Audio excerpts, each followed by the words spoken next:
성도 여러분 안녕하십니까? 오늘 함께 묵상할 말씀은 마가복음 10장의 내용입니다. 예수님께서는 가버나움을 떠나서 요단강 건너편으로 가셨습니다. 사람들은 예수님으로부터 교훈을 얻기 위해서 몰려들었습니다. 그리고 그 자리에는 바리새인들도 있었습니다. 그들은 예수님을 시험하기 위해서 질문을 던집니다. 1절과 2절의 말씀입니다. 예수께서 거기서 떠나 유대 지경과 요단강 건너편으로 가시니 무리가 다시 모여들거늘 예수께서 다시 전례대로 가르치시더니 바리새인들이 예수께 나와 그를 시험하여 묻되 사람이 아내를 버리는 것이 옳으니까? 이들이 질문을 던지는 것은 예수님께로부터 결혼과 이혼에 관한 하늘의 지식을 배우고 싶은 마음은 아니었습니다. 그들은 질문을 통해서 예수님을 궁지에 몰아넣고 싶었습니다. 그들은 예수님께서 어떤 대답을 하시든지 그것으로부터 다시 시작해서 질문을 계속 이어나갈 생각이었습니다. 특별히 그 지역은 베레아 지역으로 헤롯 안디바의 관할 지역이었습니다. 헤롯 안디바는 아내와 이혼하고 이복 형제 빌립의 아내 헤로디아와 결혼한 사람입니다. 헤롯이 침례 요한을 참수한 이유도 침례 요한이 그 불법적인 관계를 책망했기 때문입니다. 그러므로 그 지역은 혼인과 이혼의 문제를 첨예한 관심사를 가지고 있던 지역이었습니다. 이미 예수님께서는 산상수훈을 통해서 남녀 관계에 관한 훨씬 더 높은 도덕적 수준으로 말씀하셨습니다.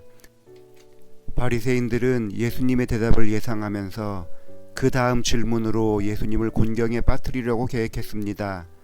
자칫 예수님께서 그들에게 책잡히라도 한다면 예수님의 사역은 어려움에 처하게 될 것입니다.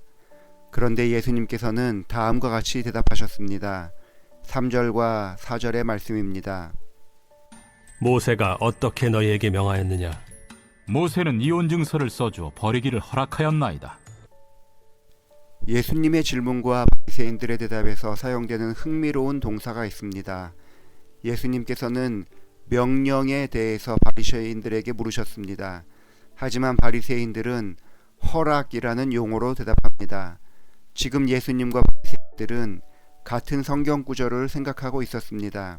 그것은 신명기 24장 1절부터 4절의 말씀입니다.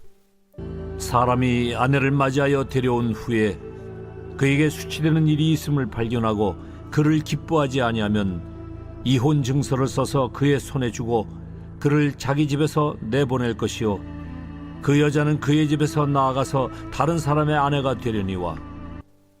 바리새인들은 이 말씀을 이혼 증서만 써주면 이혼할 수 있다는 이혼의 허용 근거로 보았습니다. 그러나 예수님께서는 같은 성경절을 가지고 허용이 아닌 명령이라고 말씀하십니다. 즉 모세는 이혼을 허용한 것이 아니라 아내에게 이혼 증서를 써주어야 한다고 명령하므로 이혼을 당한 여성이 당할 어려움을 최소화시켜 주려고 했던 것입니다. 예수님과 바리새인들은 같은 성경 구절을 생각하면서 전혀 다르게 반응하였습니다. 왜냐하면 바리새인들은 하나님의 명령에 따른 책임에 관심이 있는 것이 아니라 자신이 누리고 싶은 권리에 관심을 두었기 때문입니다.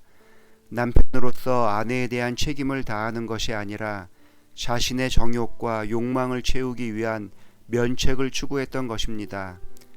바리새인들이 말씀을 바라본 이러한 관점은 결국 사랑에 관심을 두고 있는 하나님의 뜻을 궁극적으로 무시합니다. 오늘날 많은 사람들은 성경을 바라볼 때 책임이 아닌 권리에 관심을 두고 이해하려 합니다. 안식일을 지키라는 명령을 들으면서도 어떻게 순종할지에 대한 생각보다도 어디까지가 자신들이 자유롭게 보내도 허용이 되는지에 더 관심을 둡니다. 안전하고 건강한 식생활을 하라는 명령에 대해서도 순정하기보다는 자신들이 허용된 먹을 수 있는 것들에 대해서 더 관심을 둡니다. 예수님께서는 이런 사람들을 향하여 다음과 같이 말씀하셨습니다. 5절의 말씀입니다. 너희 마음이 완악함으로 말미암아 이 명령을 기록하였거니와. 예수님께서는 신명기의 명령이 지워진 이유에 대해서 사람들의 마음의 완악함 때문이라고 말씀하십니다.